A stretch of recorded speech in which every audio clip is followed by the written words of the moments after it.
नमस्कार, मैं हूं आपके साथ में श्वेता गर्ग और आप देख रहे हैं 4TV न्यूज। और एक बार फिर से वक्त हो चला है देश दुनिया की तमाम बड़ी खबरों का। पहली खबर दिल्ली से है, जहां दिल्ली में हुई है बीएसपी की बड़ी बैठक और मायावती और उनकी पार्टी का जनाधार हो रहा है कम। दरअसल यूपी में मिल रही है उन्हें चंद्रशेखर रावण से चुनौती। जहां आकाश आनंद को मायावती ने पार्टी में वापस लिया, मगर मायावती ने आकाश आनंद को नहीं दिया है कोई काम। वहीं आकाश को लेकर आज हो सकता है बड़ा फैसला। इस वक्त की बड़ी खबर आपको बता दें, जहां पर आज दिल्ली में हुई है बीएसपी की बड़ी बैठक, जहां मायावती और उनकी पार्टी का जनाधार हो रहा है कम। जहां यूपी में मिल रही है उन्हें चंद्रशेखर रावण से चुनौती। आकाश आनंद को मायावती ने पार्टी में वापस लिया है, मगर मायावती ने आकाश आनंद को नहीं दिया है कोई काम। और आकाश आनंद को लेकर हो सकता है आज बड़ा फैसला। इस वक्त की बड़ी खबर।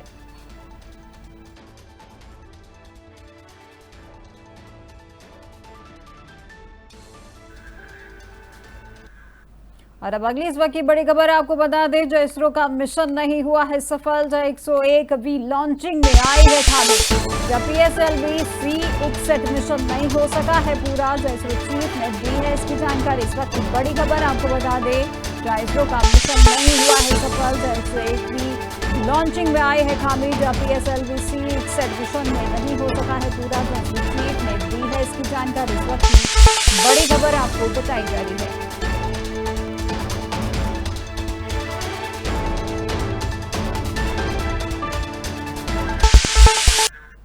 और अब अगली बड़ी खबर आपको दिल्ली से बता दें, जो fit India Sunday on cycle marathon का आयोजन किया गया। जो मेजर ध्यानचंद नेशनल स्टेडियम में हुआ है आयोजन, जो खेल मंत्रालय द्वारा दिसंबर 2024 में हुआ था शुरू।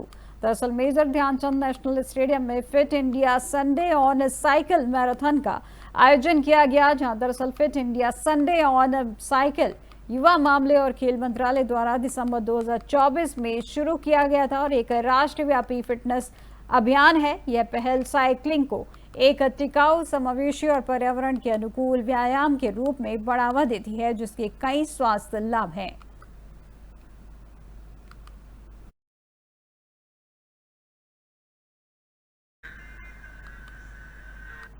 अब खबर श्रीहरिकोटा से है, जहां इसरो प्रमुख वी नारायण का बयान सामने आया है। जहां हमने PSLV C61 के प्रशिक्षण का प्रयास किया था, जहां हम संपूर्ण प्रदर्शन का अध्ययन कर रहे हैं। दरअसल इसरो प्रमुख वी नारायण ने कहा है कि आज हमने PSLV C61 के प्रक्षेपण का प्रयास किया और इसमें 4 चरण होते हैं। पहले 2 चरणों में अपेक्षा के अनुरूप प्रदर्शन रहा। वहीं तीसरे चरण के दौरान हमने अवलोकन देखा।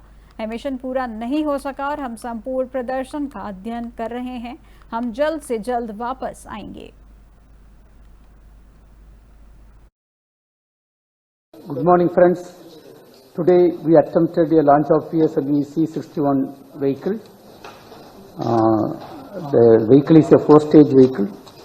First 2 stages performed as expected, and during the 3rd stage, it's a solid motor system. There we are seeing observation. The motor pressure, there was a fall in the chamber pressure of the motor case, and the mission could not be accomplished. We are studying. अब खबर देहरादून से है, जहां अवैध रूप से रह रहे 5 बांग्लादेशी नागरिकों को गिरफ्तार किया गया है। जिसमें 5 बांग्लादेशी नागरिकों और एक भारतीय महिला को गिरफ्तार किया गया है। इस वक्त की बड़ी खबर आपको बता दें, देहरादून से इस वक्त की बड़ी खबर है, जहां अवैध रूप से रह रहे 5 बांग्लादेशी को गिरफ्तार किया गया है। जब 5 बांग्लादेशी नागरिकों को गिरफ्तार किया है, जिसमें 5 बांग्लादेशी नागरिक और एक भारतीय महिला को गिरफ्तार किया गया है।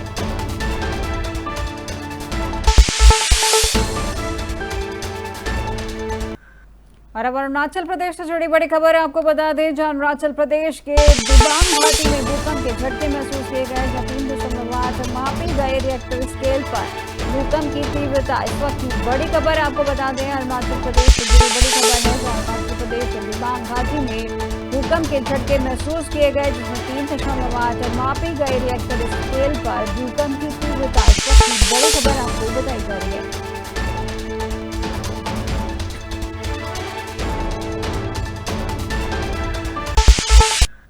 और अब खबर पटना से है, जब प्रशांत किशोर से जुड़ी बड़ी खबर आपको बता दें, जहां उन्होंने हस्ताक्षर अभियान की आज करेंगे शुरुआत। जब CM नीतीश कुमार गांव से करेंगे शुरुआत। इस वक्त की बड़ी खबर आपको पटना से बताई जा रही है, जहां प्रशांत किशोर से जुड़ी बड़ी खबर है, जहां हस्ताक्षर अभियान की आज करेंगे शुरुआत। सीएम नीतीश कुमार के गांव से अभियान की शुरुआत करेंगे।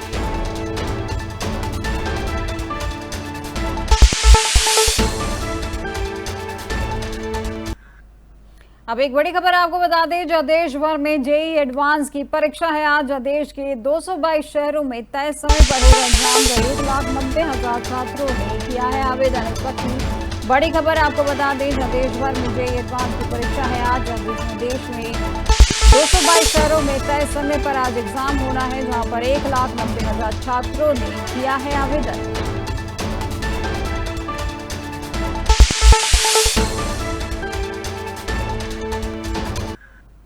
राजधानी दिल्ली से जुड़ी बड़ी खबर आपको बता दें, जहां नबी करीम इलाके में गिरी है दीवार, जहां 2 लोगों की हुई है मौत और एक घायल हुआ है। इस वक्त की बड़ी खबर राजधानी दिल्ली से जुड़ी बड़ी खबर आपको बताई जा रही है, जहां नबी करीम इलाके में दीवार गिरी है, जिसमें 2 लोगों की मौत हुई है और एक घायल हुआ है, जिसका उपचार जारी है।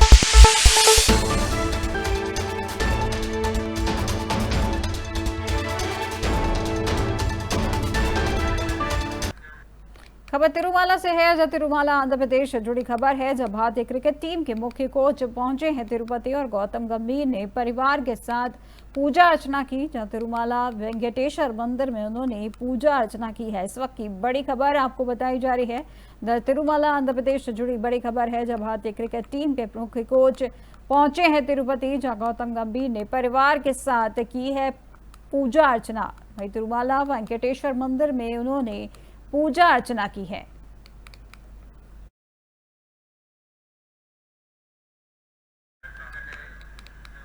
अब अगली खबर आपको बता दें, जब भारत ने बांग्लादेश पर लगाया है बंदरगाह प्रतिबंध, जहां रेडीमेड गारमेंट्स प्रसंस्कृत खाद्य पदार्थ पर उन्होंने प्रतिबंध लगाया है, जो नेपाल भूटान जाने वाले बांग्लादेशी सामानों पर नहीं होगा लागू।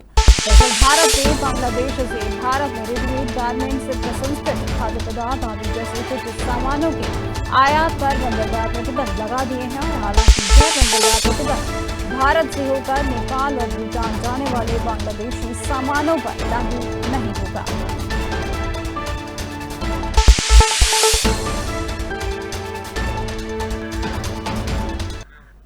अब खबर पणजी से है, जहां गोवा के मुख्यमंत्री प्रमोद सावंत का बयान सामने आया है, जहां उन्होंने कैश्यू फेस्टिवल बोले हैं प्रमोद सावंत, जहां आत्मनिर्भर भारत स्वयं पूर्ण गोवा हो रहा है। दरअसल गोवा के मुख्यमंत्री प्रमोद सावंत ने कहा कि फॉरेस्ट डेवलपमेंट कॉरपोरेशन की तरफ से कैश्यू फेस्टिवल का बहुत बड़ा आयोजन यहां हुआ है और इस कैश्यू फेस्टिवल के आत्मनिर्भर भारत संपूर्ण गोवा को रहा है, जहां पर मैं सभी से अपील करता हूं कि इस फेस्टिवल को आकर जरूर देखें।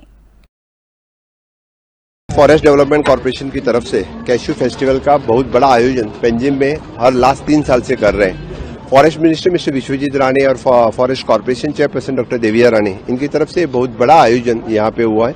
कैश्यू और कैश्यू रिलेटेड प्रोडक्ट मार्केट में हम किस तरह से honourable prime minister Narendra Modi ji की मैसेज आत्मनिर्भर भारत स्वयंपूर्ण गोवा, इसी के तहत कैश्यू के पूरे कैश्यू, फेनी, कैश्यू रिलेटेड एवरीथिंग जो बाय प्रोडक्ट है यहाँ पे सभी लोगों को हम अवेलेबल कर देते हैं। मुझे लगता है कि एक्चुअली आत्मनिर्भर भारत स्वयंपूर्ण गोवा इस कैश्यू फेस्टिवल से हो रहा है। पूरे हमारे कैश्यू फेस्टिवल रिलेटेड फार्मर और यहाँ के सभी आर्टिस्ट इस 3 दिन में यहाँ पे रहेंगे। गोवा में जितने सारे टूरिस्ट हैं उन्होंने इस बांदोडकर मैदान मीरामा पंजिम में।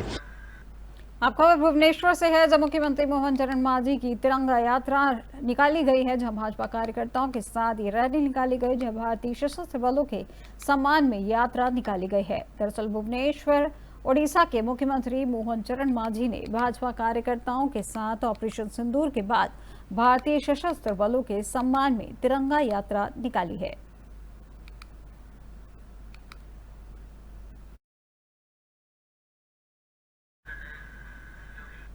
खबर हैदराबाद से है, जहां एक इमारत में भीषण आग लगी है, जहां भाजपा प्रमुख जी किशन रेड्डी पहुंचे हैं और गुलजार हाउस पहुंचे हैं, जहां एआईएमआईएम के नेता मुमताज अहमद भी घटना स्थल पर मौजूद बने हुए हैं। दरअसल केंद्रीय मंत्री और राज्य भाजपा प्रमुख जी किशन रेड्डी और तेलंगाना के मंत्री पोन्नम प्रभाकर चारमीनार के पास गुलजार हाउस पहुंचे, जहां आज एक इमारत में भीषण आग लग गई, जहां चारमीनार निर्वाचन क्षेत्र के पूर्व विधायक AIMIM के नेता मुमताज अहमद खान भी घटनास्थल पर मौजूद रहे हैं।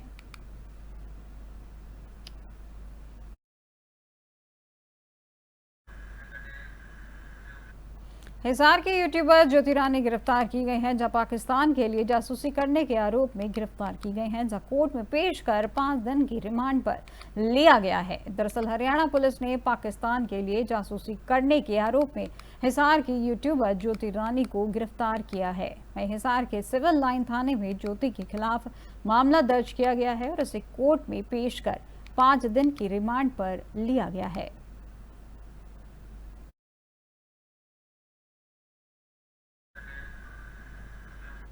अब दिल्ली के मंत्री आशीष सूद से जुड़ी बड़ी खबर आपको बता दें, जहां वरिष्ठ नागरिकों को आयुष्मान भारत कार्ड उन्होंने वितरित किए हैं। जहां प्रधानमंत्री वय वंदन योजना के तहत ये कार्यक्रम किया गया, जहां पर उन्होंने एक कार्यक्रम के तहत योजना के तहत उन्होंने वितरित किए हैं। 70 वर्ष और उससे अधिक आयु के पात्र को वितरित किए हैं। इस वक्त की बड़ी खबर आपको दिल्ली से बताई जा रही है, जहां दिल्ली के मंत्री आशीष सूद से जुड़ी बड़ी खबर, जहां वरिष्ठ नागरिकों को आयुष्मान भारत कार्ड किए हैं वितरित, जहां प्रधानमंत्री वय वंदन योजना के तहत वितरित किए गए, जहां 70 वर्ष और उससे अधिक आयु के पात्र को वितरित किए गए हैं।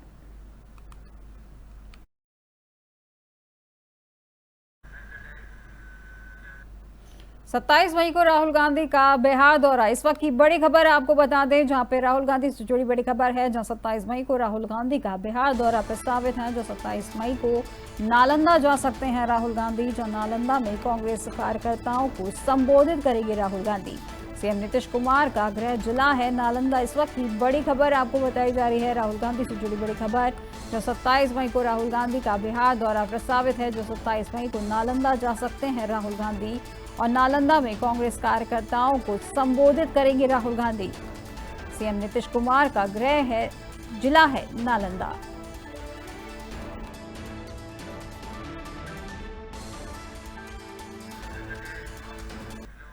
अब अगली बड़ी खबर आपको बता दें, जब पाकिस्तान को गृह मंत्री अमित शाह का सीधा संदेश, जब भारत न्यूक्लियर हमले की धमकी से डरने वाला देश नहीं, भारत क्या कर सकता है पाकिस्तान ने खुद देख लिया है। इस वक्त की बड़ी खबर आपको बता दें, जहां पर पाकिस्तान को गृह मंत्री अमित शाह का सीधा संदेश भेजा गया है, जहां भारत न्यूक्लियर हमले की धमकी से डरने वाला देश नहीं है, जहां भारत क्या कर सकता है पाकिस्तान ने खुद देख लिया है। इस वक्त की बड़ी खबर।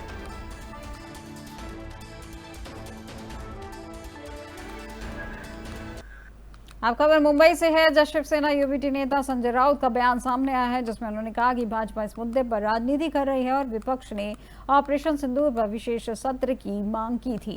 दरअसल सीमा पार आतंकवाद के खिलाफ भारत की लड़ाई और ऑपरेशन सिंदूर को बढ़ावा देने के लिए प्रमुख साझेदार देशों का दौरा करने वाले सर्वदलीय प्रतिनिधिमंडल पर शिवसेना यूबीटी नेता संजय राउत ने कहा कि भाजपा इस मुद्दे पर राजनीति कर रही है, यह सही नहीं है। विपक्ष ने ऑपरेशन सिंदूर पर विशेष सत्र की मांग की, लेकिन वे सहमत नहीं हुए। उन्होंने विशेष सत्र के बाद प्रतिनिधिमंडल भेजना चाहिए था, लेकिन वे अपनी पसंद के सांसदों का प्रतिनिधिमंडल भेज रहे हैं। वे लोकसभा में शिवसेना यूबीटी के 9 सांसद हैं, लेकिन उनमें से किसी से भी संपर्क नहीं किया गया। उन्हें टीएमसी, एसपी, आरजेडी जैसे सभी विपक्षी दलों के सांसदों को साथ ले जाना चाहिए था। वे विदेश जाकर सांसद क्या करेंगे?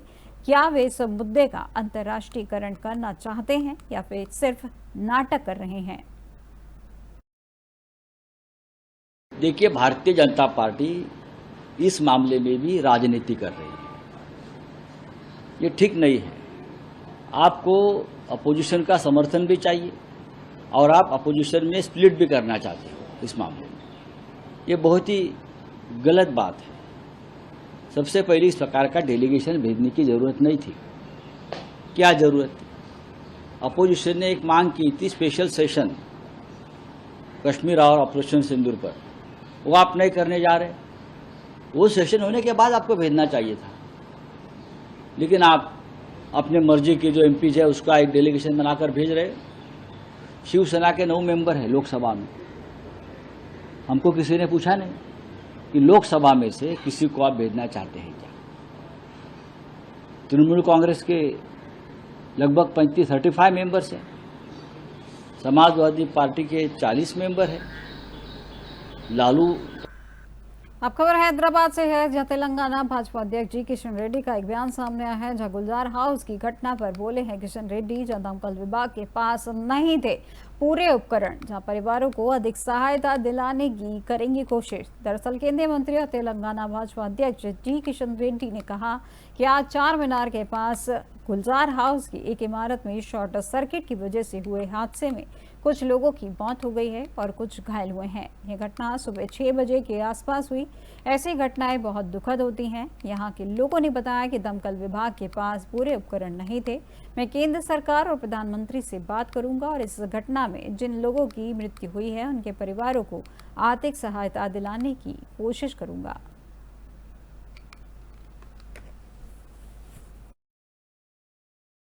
चार मीनार के पास जो गुलदरवाज है, गुलदरवाज में आप सब लोगों को मालूम है इधर पियर्स का बिजनेस ज्यादा होता है। उसी बिजनेस में काम करने वाले एक परिवार जो शॉप भी है, उसके पीछे उनके ऊपर घर भी है, मगर शॉर्ट सर्किट के कारण जो एक्सीडेंट हुआ है उसमें बहुत लोग इसमें देहांत हुआ और कुछ घायल भी है। अभी अलग अलग हॉस्पिटल्स में डेड बॉडीज है और लगभग 6 बजे सुबह इंसिडेंट हुआ, ऐसा अधिकारी बता रहे। उनका परिवार के लोग भी मैं मिला हूं। एक ही विषय है, ऐसे इंसिडेंट होना बहुत दुखी बात है। कोई इसको किसके ऊपर भी आरोप नहीं कर रहा हूं, मगर police department, municipal department, fire department, electricity department, इस चार मीनार के पास जो गुलदरवाज है, गुलदरवाज में अब एक देश जो दुनिया में धर्म के नाम पर बनता है, 2 स्टेट पॉलिसी को मानते हुए भारत के अलग हो जाता है। आज उसी देश में अपने ही धर्म के मानने वाले के खिलाफ उनका अत्याचार इतना बढ़ गया है कि वह देश एक बार फिर 2 हिस्सों में बंटने की दहलीज पर आकर खड़ा हो गया है। जी हाँ, हम बात कर रहे हैं पाकिस्तान की। वैसे तो पाकिस्तान ने अपना टाइम पर बड़ी बड़ी क्राइसिस देखी हैं, economy, military rule, political drama, सब कुछ। लेकिन अभी जो ये टाइम चल रहा है, इसमें सिचुएशन ऐसी हो गई है कि बात अब पाकिस्तान के सर्वाइवल तक आ चुकी है। अभी हर तरफ बलूचिस्तान वाले ही बात हो रही है, क्योंकि बलूचिस्तान अपना एक अलग देश की मांग करने लगा है। तो सवाल आता है कि ऐसी क्या बात हो गई कि बलूचिस्तान अलग होना चाहता है। वो लगातार दुनिया के देशों को अपनी ओर खींचना चाहता है। जो जानने के लिए देखिए हमारी एक खास रिपोर्ट। दरअसल बलूचिस्तान के लोगों का अलग देश की मांग अब अपनी चरम पर है। वहां के नेता से लेकर आम जनता तक इस बात को दुनिया के सामने लाने का प्रयास कर रहे हैं कि अब हमें पाकिस्तान के साथ नहीं रहना है, पाकिस्तान के अन्याय को नहीं सहना है, बलूचिस्तान पाकिस्तान का हिस्सा नहीं है।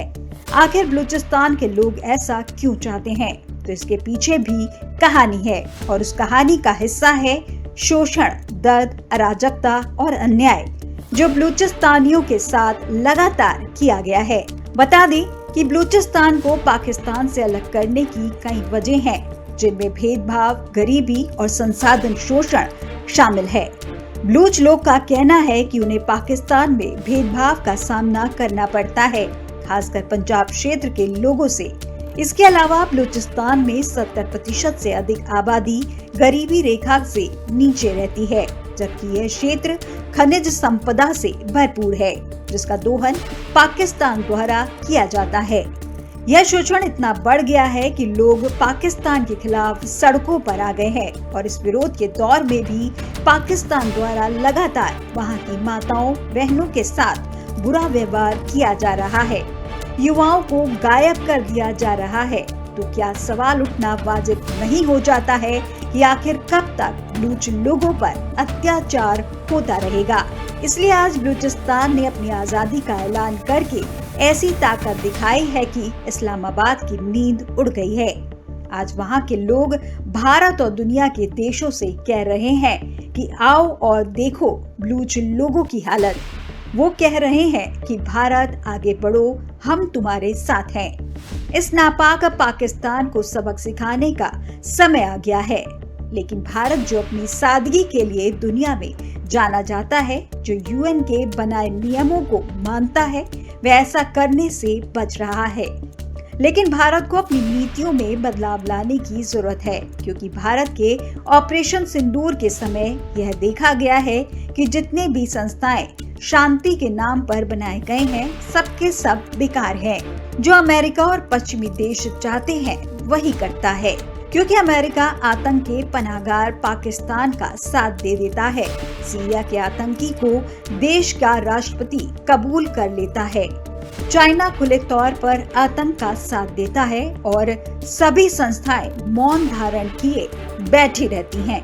कुछ दिन पहले पाकिस्तान के जनरल मुनीर ने कहा था कि तुम 1500 बंदे कहोगे कि जी हम इसको ले जाएंगे, तुम्हारी अगली 10 नस्लें भी नहीं लेके जा सकती। Inshallah, you will see that we will beat the hell of these terrorists very soon. Balochistan, you think this 1500 people belonging to BLA and BLF and BRA, etc., can take away Balochistan from us? We have those brave fathers that who proudly shoulder the funeral of their sons and take them to the graves. Pakistan will not fall. And for as long as we have those brave mothers that who proudly sacrifice their sons for the sake of the country, Pakistan will not fall. इस पीड़ा ने, इस दर्द ने बलूचिस्तान को इस मुहाने पर लाकर खड़ा कर दिया है कि आज वहाँ की महिलाओं को अपने हक के लिए सड़कों पर उतरना पड़ रहा है, आजादी के लिए लड़ना पड़ रहा है। दरअसल डॉक्टर महरंग बलोच की अगुवाई में महिलाओं और पुरुषों ने पाकिस्तान के आतंकवाद और अन्याय के खिलाफ डटकर मानवाधिकारों का झंडा मजबूती से थाम रखा है।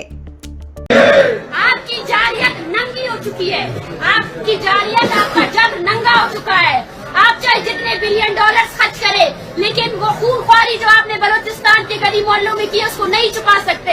अरे इंतहा तो देखो जालिमो, आज बलोच माए आपसे, आप उनके वो प्यारे जो आपने मसख करके फेंक दिए, वो आपसे ये नहीं मांगते कि हमें इंसाफ दो, हमारे बच्चों के कातिलों को सजा दो। वो आपसे ये मांगते हैं कि शिनाख्त करके दो कि ये मेरा बेटा है या नहीं है। ये अलमिया है, सोचना चाहिए आपको कि आपकी औकात इतनी गिर चुकी है कि आज वो माँ भी आपसे इंसाफ नहीं मांग रही। बलूच आंदोलन अब सिर्फ एक क्षेत्रीय विरोध नहीं रह गया है, बल्कि यह एक अंतर्राष्ट्रीय मानवाधिकार संकट बन चुका है। बलूच कार्यकर्ता अमेरिका, यूरोप और भारत तक अपनी आवाज पहुंचा चुके हैं। बलूच की एक ही मांग है कि हमें आजादी चाहिए, पाकिस्तान से पूरी तरह अलग होकर। यह सिर्फ एक आंदोलन नहीं, ये हक की लड़ाई है, इंसानियत की पुकार है। बलूचिस्तान की आवाज अब दबी नहीं रहेगी और दुनिया को इससे सुनना ही होगा। तो क्या पाकिस्तान का अगला बंटवारा अब दूर नहीं? क्या बलूचिस्तान की बेहतर जीवन जीने के लिए इंसान के स्वास्थ्य का बेहतर होना न केवल जरूरी है, बल्कि समाज की समग्र प्रगति के लिए आवश्यकता है। वहीं हालांकि कई सालों से स्वास्थ्य क्षेत्र में सुधार की दिशा में चर्चाएं तो हो रही हैं, लेकिन आज भी स्वास्थ्य सुविधाओं की स्थिति बहुत बेहतर नहीं हो पाई है। कई बार सवाल उठते हैं कि आखिर क्यों सरकार स्वास्थ्य सेवाओं को बेहतर नहीं बना पा रही। जब विकास के क्षेत्र में हम इतने आगे बढ़ चुके हैं, क्या स्वास्थ्य सुविधा मुहैया कराना इतना कठिन है? इसका उत्तर शायद नहीं है, क्योंकि अगर इरादा मजबूत हो तो किसी भी समस्या का समाधान संभव हो सकता है। और इसी सोच के साथ दिल्ली के मुख्यमंत्री रेखा गुप्ता ने हाल ही में संजय गांधी मेमोरियल हॉस्पिटल का दौरा किया। उन्होंने अस्पताल में भर्ती मरीजों से मुलाकात की और उनकी समस्याओं को सुना। इसके साथ ही मुख्यमंत्री ने बेहतर सुविधा देने का वादा किया है। आखिर क्या कुछ कहा है उन्होंने, इस पर देखिए हमारी ये खास रिपोर्ट। आपको बता दें कि दिल्ली के मुख्यमंत्री रेखा गुप्ता ने संजय गांधी मेमोरियल हॉस्पिटल का निरीक्षण किया। उन्होंने स्टाफ के अलावा मरीजों के साथ बातचीत कर उनकी समस्याएं सुनी। सीएम ने भरोसा दिलाया कि जो भी समस्याएं हैं उनका जल्द से जल्द समाधान किया जाएगा। अस्पताल का निरीक्षण करने के बाद मुख्यमंत्री ने मीडिया से भी बातचीत की, जिसमें उन्होंने इस हॉस्पिटल को लेकर उठाए जाने वाले कदमों के बारे में जानकारी दी। सीएम रेखा गुप्ता ने कहा कि संजय गांधी मेमोरियल हॉस्पिटल इस क्षेत्र का सबसे बड़ा हॉस्पिटल है, जहां मरीजों का दबाव अधिक रहता है। इसके आसपास ऐसा कोई दूसरा बड़ा हॉस्पिटल नहीं है। आगे उन्होंने कहा कि इस समस्या से निपटने के लिए दूसरी बिल्डिंग का निर्माण कार्य पूरा कराने का फैसला लिया गया है। संजय गांधी हॉस्पिटल इस क्षेत्र का वो हॉस्पिटल है जिसके ऊपर बहुत ज़्यादा प्रेशर रहता है। आसपास के एरिया में और कोई भी बड़ा हॉस्पिटल नहीं है और यहाँ पे इतनी ज़्यादा बहुतायत रहती है कि लगभग 2700 पेशेंट्स का ओपीडी रोजाना होता है। इतने सारे डिलीवरी केसेस यहाँ होते हैं और बेड्स की लगातार कमी है। नई बिल्डिंग जो यहाँ पे बनना शुरू हुई थी वो भी आधी अधूरी हालत में सालों से पड़ी हुई है। आज हमने उस बिल्डिंग का पूरा रिव्यू किया है, उस प्रोजेक्ट को आगे बढ़ाने की दिशा में अपनी टाइम लिमिट्स दी हैं और तुरंत ये बिल्डिंग पूरी हो इसके लिए जो भी बजट सेंक्शन चाहिए, जो पहले जितने का था ये 362 करोड़ का ये पूरा प्रोजेक्ट था और उसमें अब जो भी रिक्वायरमेंट हो रहा है सरकार अपनी ओर से उसमें कोई कमी नहीं छोड़ेगी। तुरंत इसको शुरू करना, इसमें पार्किंग एरिया को डेवलप करना, आनन फानन में जो पिछली सरकार के समय काम को आधा अधूरा छोड़ दिया गया, अब वर्तमान की सरकार उसे पूरा करेगी और पूरी तरीके से मेरी ये हिदायत है कि किसी भी हॉस्पिटल में दवाइयों की कमी नहीं रहनी चाहिए। पहले तो एक एमएस के पास 4 अस्पताल थे, अब हमने एक हॉस्पिटल के साथ में एक एमएस की ड्यूटी लगाई है जो पूरी तरीके से उसको लुक आफ्टर करेंगे। मुख्यमंत्री रेखा गुप्ता ने अस्पताल में उपलब्ध बेड को लेकर भी बयान दिया और कहा कि इस हॉस्पिटल में बेड की संख्या भी कम है।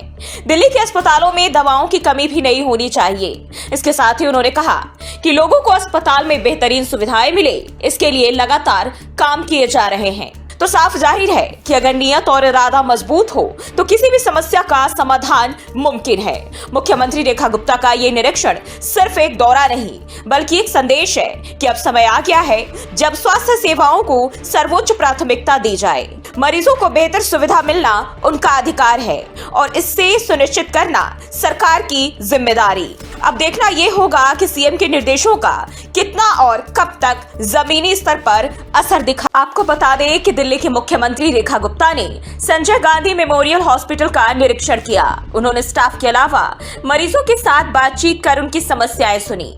सीएम ने भरोसा दिलाया कि जो भी समस्याएं हैं उनका जल्द से जल्द समाधान किया जाएगा। अस्पताल का निरीक्षण करने के बाद मुख्यमंत्री ने मीडिया से भी बातचीत की जिसमें उन्होंने इस हॉस्पिटल को लेकर उठाए जाने वाले कदमों के बारे में जानकारी दी।